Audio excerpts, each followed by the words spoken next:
So here's my lawn care setup in 2026, what I'm using right now. And this is really probably what I'm going to use at least for all next season too, mostly. I don't think I'm going to really get too much other stuff. I'll go over the truck first.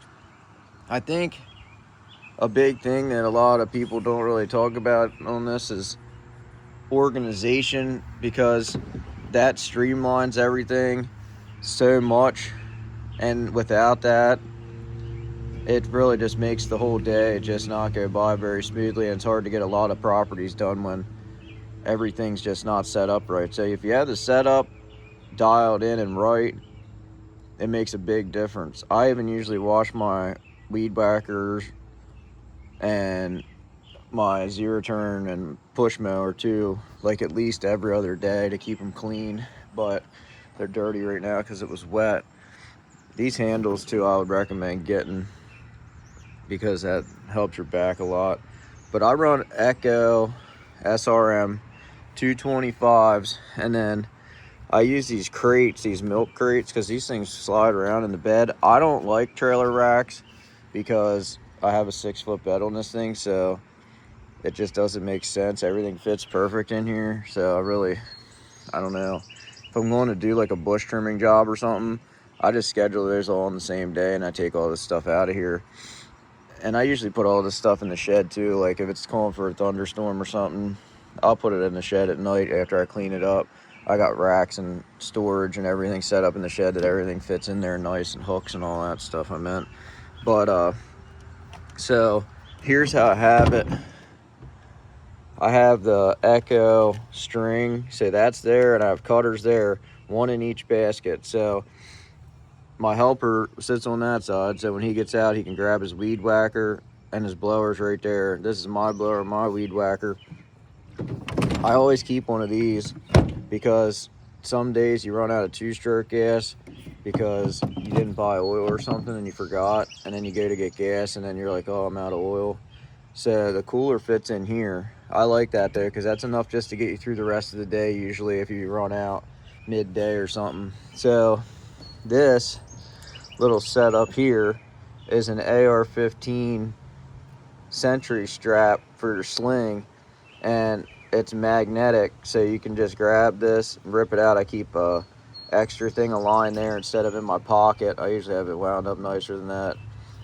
You can do it better than this. I just did it real quick the last time because I was in a hurry, but if you wrap it around itself better and stuff, it's more compact, but it doesn't get in your way because you're holding on up here and it stays there. That magnet's pretty strong, and then when you need a string, you just yank it off, restring it.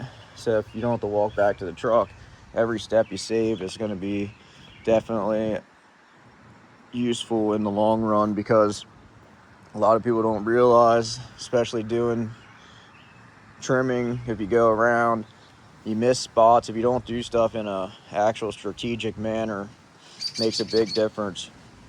So this crate here, or this tote here, I have like alcohol and soap, and then I have this little pump thing, and then that's why these gallons are here. I just fill them up with sink water, and then we sit that on the bumper, and if we have a yard that had poison or anything and we thought we got any poison, then we just turn that on, off the bumper. And then I have Dawn power wash and stuff like that. So all that's pretty much extra mower belts and stuff to clean up with, basically like that. And then the glove box, that tote actually right there is just ponchos, extra clothes, extra shoes, extra socks, anything like that. It stays dry. That's just stuff like that for if you get wet. And then there's all my extra stuff. I got extra springs, definitely get them for the weed whackers. I have extra spark plug for the mower, the push mower. I mean, not the riders, the push mower. I change them every oil change usually. The push mower and all the weed whackers and blowers right there. And then I keep all my receipts right there. We're running these hats this year off Amazon. They're like $13. But they're nice. They got a flap over the thing. They're not expensive. They fold up. They fit perfect. That's his glasses. My glasses are here. And then I have this little cord thing. I like that because I kept losing glasses. So I got that. think it's like a Amazon unit, not too expensive. And then these gloves I like a lot. They're OR, I think Onward Research. I forget what they're, no, maybe not. I don't know. They're off Amazon. Kind of expensive, but they're fingerless. Toss my hands were getting really burnt and zero turning all day. And I got an electric pump here.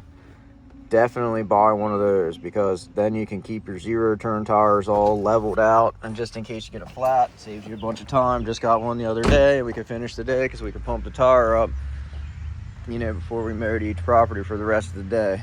So the trailer, this, I think that's it for the, I keep these cutters here, these to cut branches off. Sometimes there's branches in the way places and stuff like that, just to have those. Oh, and I keep a straight gas can, and I keep a 2-stroke gas can. That's what they are. And I got them curved things to make them easier. Definitely get dirt bike style gas cans. The days of using them old stupid just homeowner gas cans for lawnmowers and stuff is just terrible. These can fall over and they won't spill, excuse me. They're 100 times easier to use than most gas cans. I mean, they're only like 30 bucks a piece, and then it's like, I think 10-15 bucks for them curved things just to make it easier to pour in. But those are the way to go. 5 gallons each. I usually just fill them each up halfway, and then I stop and get gas in the middle of the day, and I'll fill the zero turn up with the gas pump and the truck. So this is my main mower, and people are like, why did you get a 42 inch? Why didn't you get a bigger one? That's the question I get asked all the time.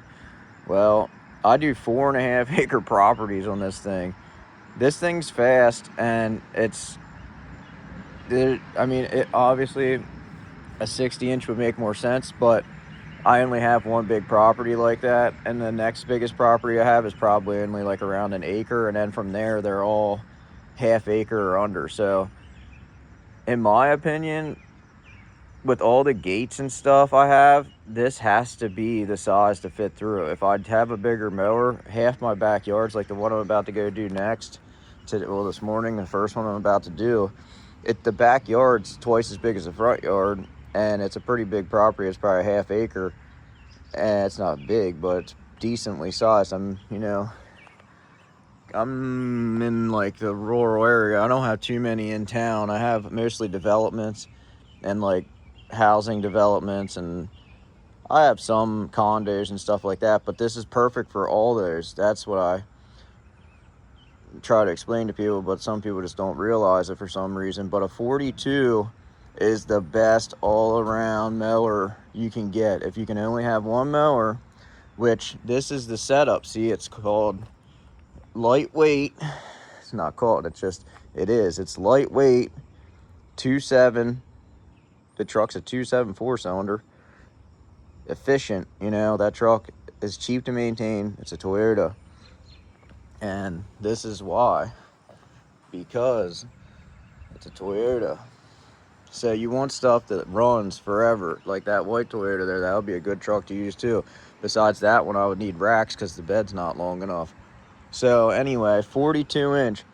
Just, if you're doing this and you're just gonna have one zero turn, you don't need to spend 10 or 15 grand. Just spend, I got this one for like 2,800 bucks and had like 30 hours on it. It's a 23 Hustler Raptor X, and it even has the armrest option. It's a really nice setup. And the one thing I'm going to say for sure, even if you're just getting into it, get one with a pedal, because you can push that pedal and bring that deck up at any point in time, going up over banks. If you're going to scalp something, game changer. The ones with the handles, you can't really pull the handle up while your hand's on there and you're going. This, you can just push the foot thing down there and pull the deck right up while you're driving around. It makes a huge difference. Just trust me on that if you don't know, because that is a definite game changer. Another thing I was going to go over quick, trailer setup. So to get on this thing, I just step onto this. I put grip tape there, grip tape here. So usually I'll step onto here, you know, and then I'll step right into the zero turn. I step on and off the front of the trailer. That's another reason I really don't want racks on this trailer. Sometimes I step off the side. I got grip tape here. A lot of times we fuel our weed whackers up. We'll sit them on the trailer so they're facing down so you can get more fuel in them. It's another little tip so you don't have to fuel up quite as much.